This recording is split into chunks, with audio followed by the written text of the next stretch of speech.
Hello，大家好，歡迎嚟到 Hamingo Channel。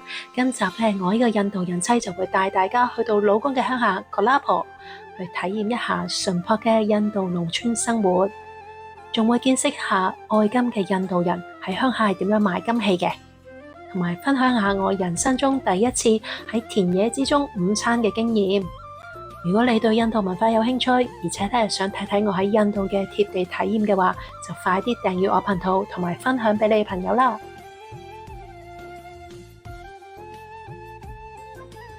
上一集咧就提及到我哋喺潘瓦力露營之後咧，就繼續再揸多5個幾鐘頭車嚟到老公嘅鄉下 Kolhapur。咁到達咗老公嘅鄉下嗰時咧，就已經黃昏啦。咁所以各位女士們咧喺廚房入邊咧極速咁樣準備晚餐，等我哋咧食完飯就可以快啲休息。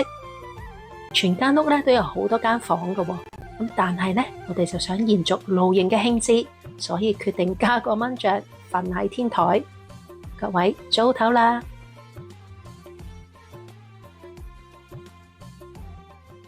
早晨啊，呢個咧就喺蚊帳入邊打開眼之後嘅視覺，大家可以見到啲咩呢？就係印度農村中嘅日出啊！琴晚咧，我哋就喺呢一個村屋嘅天台嗰度打地鋪，眼前咧就可以飽覽一大片無邊際嘅田園，感覺咧就好似瞓喺田園嘅中央，俾好多甜蔗啊、稻米啊、椰子樹啊同埋蔬菜咧包圍住咁樣。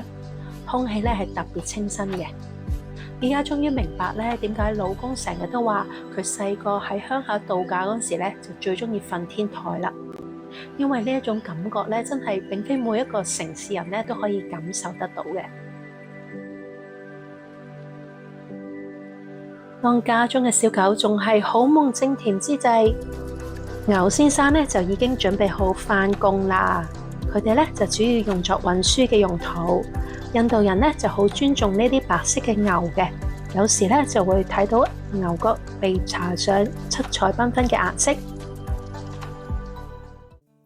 除咗牛先生之外，嚟到廚房咧就會見到一眾女士們正在準備一陣間喺田野中享用嘅午餐。大家留意一下右手邊，睇下佢哋點樣切菜嘅。佢哋用嘅刀咧就係一把好似收割禾稻嘅鐮刀。如果換轉我嚟切嘅話咧，相信我手指公頭已經被戒咗無限次，而再加上洋蔥啲汁咁樣醃住傷口，哇！一定痛到阿媽都唔認得。另一樣嘢要特別介紹嘅咧就係呢個石磨啦，超級重啊！佢哋用呢個石磨咧嚟磨香料啦，或者係磨一啲蓉或者係醬嘅。現代嘅家庭咧普遍都會用電動攪拌機嚟磨碎啲香料，但係咧有人就話電動嘅攪拌機咧就會令到香料嘅味道改變嘅，因為咧電動嘅攪拌機咧就會發出過多嘅熱力，就會響到咧香料本身嘅味道。所以咧有啲人咧仍然會堅持咧用呢啲石磨嘅，雖然花嘅時間咧就會多啲，但係味道咧就可以得以保存啦。眼前所見嘅咧就係老公佢哋鄉下一個招牌嘅青椒蓉啊！材料咧就有青椒啦、芫茜啦、蒜頭啦、花生、鹽同埋咧印度香料嘅。中意食辣嘅你咧一定會好中意，因為咧佢係辣之中帶一啲清新，但係有好濃嘅香蒜味，所以咧一試難忘噶。好啦，茄子亦都燒好同埋剝晒皮，其他材料咧都洗乾淨晒、切好晒。爐灶咧亦乾柴烈火，亦都準備就緒。究竟我哋午餐係啲乜嘢呢？就係素食嘅印度香飯 （Vegetarian Biryani）。明明有石油氣爐，但係仍然用柴火嚟到煮呢個飯，可能咁樣呢就係煮出佢地道風味嘅秘訣之一。大家見到嘛？奶奶去徒手炒花生，真係唔怕熱噶喎。每一個印度婦女嘅一雙手咧，真係萬能嘅。好多嘢咧，佢哋都能夠徒手咧製成。就好似我哋整印度烤餅嗰時咧，就通常都會用一啲木棍咧壓平個麵團噶嘛。但係佢哋咧只需要一對手就搞得掂噶啦。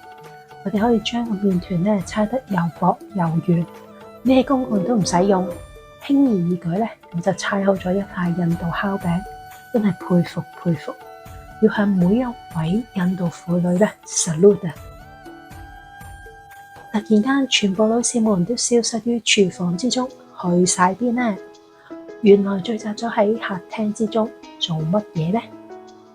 竟然係買金啊！印度人愛金嘅程度咧，應該係全球之冠啊！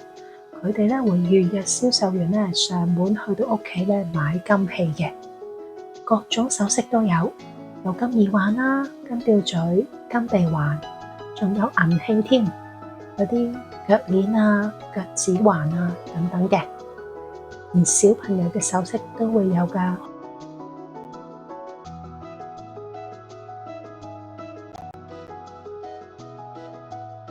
揀好咗款式之後咧，就會將呢個首飾放喺呢個電子磅嗰度量重量，然之後再按當時嘅金價或者銀價咧嚟計算個價錢嘅。計好咗價錢之後咧，就會寫收據啦，咁樣咧就要完成個交易噶啦。原來農村嘅印度人咧係咁樣買金噶，都幾有趣。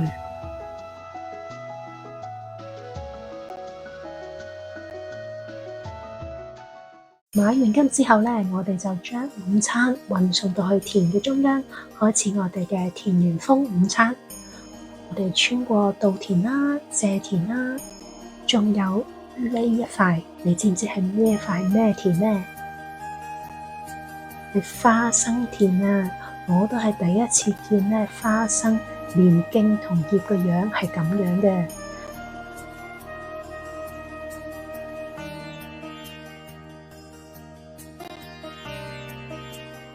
大家咧喺一望無際嘅田野之中揾個樹蔭嘅位置，鋪好咗地墊同埋準備好午餐要用嘅用具。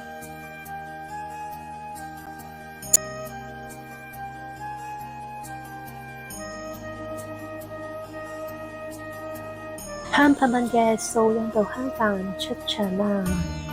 仲有剛才徒手搓嘅印度烤餅。當然啦，有不可或缺嘅印度烤嘅子蓉，同埋頭先提過嘅招牌青辣椒肉。我開餐啦，超好味啊！我哋咧會將食物放喺印度式嘅紙碟上邊，係較為現代嘅做法。傳統一啲咧，佢哋係會放喺蕉葉上邊噶，有另一番風味啊！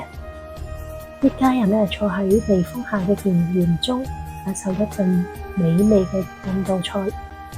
大家有講有笑，開心就係咁簡單。當然少不了甜品啦，簡直咧令呢一個田野風午餐變得完美。從城市人嘅角度嚟睇印度農村嘅生活，總係會覺得佢嘅生活咧並不容易嘅，每一個細節都需要大量嘅勞動力，物質咧又冇城市中咁豐盛，但係佢哋過住呢一種自給自足、隨意就可以就地取材嘅生活，卻係最容易得到滿足嘅。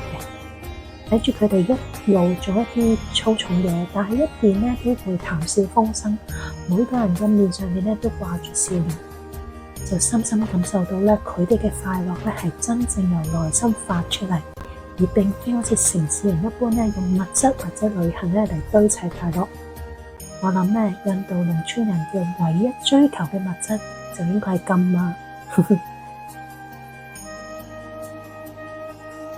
下一集咧，我就會帶你去參觀喺鄉下附近嘅一個300多年前嘅一個古舊城堡。呢一個城堡咧係屬於印度教舉足輕重嘅人物 King Shivaji 嘅。